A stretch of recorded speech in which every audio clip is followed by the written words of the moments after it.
England में कोई culture है नहीं। मैं ऑफेंड नहीं करना चाहती हूँ, लेकिन एक्चुअली भारतीय कल्चर जो इतना ऐतिहासिक है, पौराणिक है, उसे कल्चर बोलते हैं। कल्चर आजकल है नहीं। इंडिया में भी बहुत तेज़ रफ्तार से गुम हो रहा है कल्चर। हम अभी भी है ऑब्वियसली यहाँ पर, लेकिन एक्चुअली इंग्लैंड में देखा जाए तो अब आजकल बस आधुनिकता में सब पड़े हैं, और उसमें देखा जाए तो माता पिता को रखना, फैमिली यूनिट होना, ये सब बाकी नहीं रहा। अब तो बहुत कम लोग इसमें मानते हैं, तो इसलिए हम वापस आते रहते हैं कि कल्चर थोड़ा महसूस हो। भारत में एक्चुअली आकर ऐसे लगता है कि एक्चुअली अभी भी है कल्चर।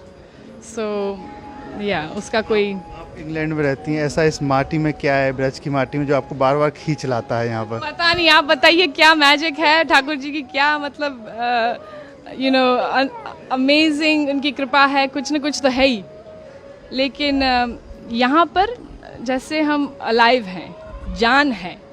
बाहर जाकर ये ब्रिज को छोड़कर ही तुरंत जो क्या कहते हैं, इतना हैवीनेस फील होता है।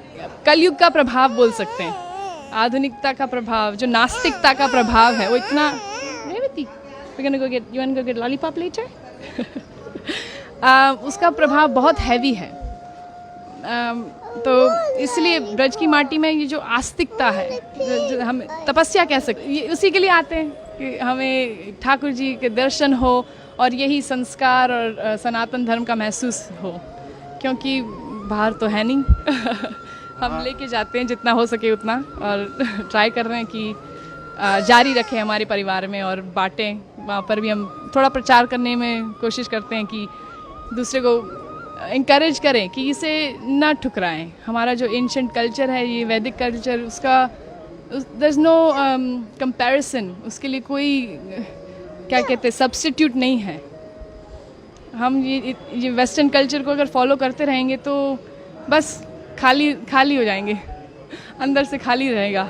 इंग्लैंड में ड्रेस अलग पहनते होंगे, लेकिन यहाँ आप पूरी तरीके से साड़ी पहनकर, तो कैसा लग रहा है यहाँ पर? बहुत अच्छा लगता है साड़ी पहनकर। ऐसे लगता है कि मतलब अभी कुछ त्योहार है, नहीं तो फिर बस काला ग्रे पहनते हैं वहाँ पर, क्योंकि ठंडी इतनी रहती है तो कोट पहनते पूरा दिन लगभग, तो यहाँ पर मन लगता है।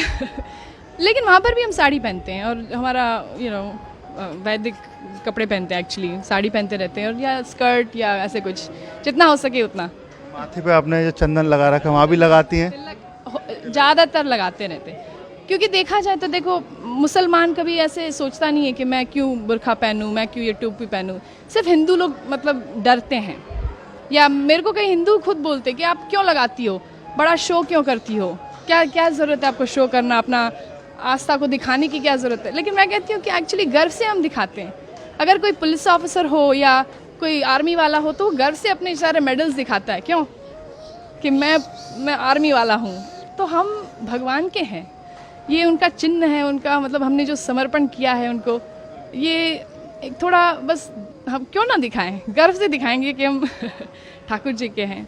उससे मतलब प्रोटेक्शन मिलता है ऑनेस्टली। मतलब ऐसे सिर्फ दिखावे के लिए नहीं है कि लगाया हुआ है, कि भगवान हमारे साथ है, वो तो है ही हमेशा। लेकिन थोड़ा जैसे हम सिंदूर लगाते हैं अपने पति के लिए, तो भगवान के लिए क्यों ना लगाए, और वो उससे इंटीमेसी लगती है भगवान के साथ, तो उस प्रोटेक्शन भी बहुत महसूस होता है कि नेगेटिवता मतलब जो नेगेटिव है वो एनर्जी थोड़ा दूर रहे। तो क्या करती हैं आप इंग्लैंड में, क्या काम करते हैं? मैं एक्चुअली पार्ट टाइम, मेरे चार बच्चे हैं, आज दो घर पे अभी, और तो पार्ट टाइम मैं संस्कृत पढ़ाती हूँ उन्हीं के स्कूल में।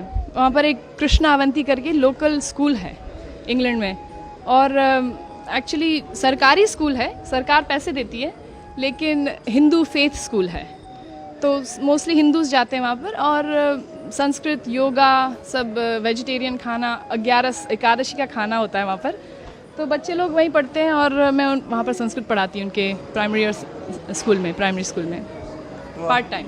गीता भागवत भी आप पढ़ती होंगी? बिल्कुल, जितना हो सके उतना। गीता पढ़ते हैं, Bhagavad Gita, Bhagavad Gita, you go to Bhagavad Gita classes every day?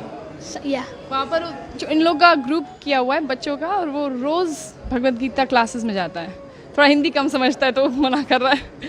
तो कोई आपको भजन या कोई याद है कुछ गा सके? भजन भजन तो आई मीन आज रामनवमी है तो Raghupati Raghav you want to sing with me Rohan?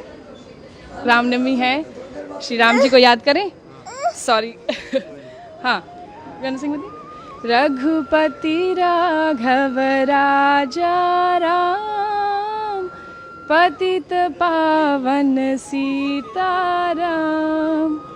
बोलो रघुपति राघव राजा राम, पतित पावन सीताराम। जय हो। जय हो, हरे कृष्णा। देखिए बात करें इंग्लैंड की, वहाँ बड़ी बड़ी बिल्डिंग है, यहाँ पर सिर्फ धार्मिकता है, तो कुछ अलग लगता है? तो बड़ी बड़ी इमारतें हैं विदेश में, लेकिन उसका क्या फ़ायदा अगर दिल छोटा हो, मन में शांति ना हो, अंदर सुख ना हो, हृदय में मतलब प्रेम ना हो।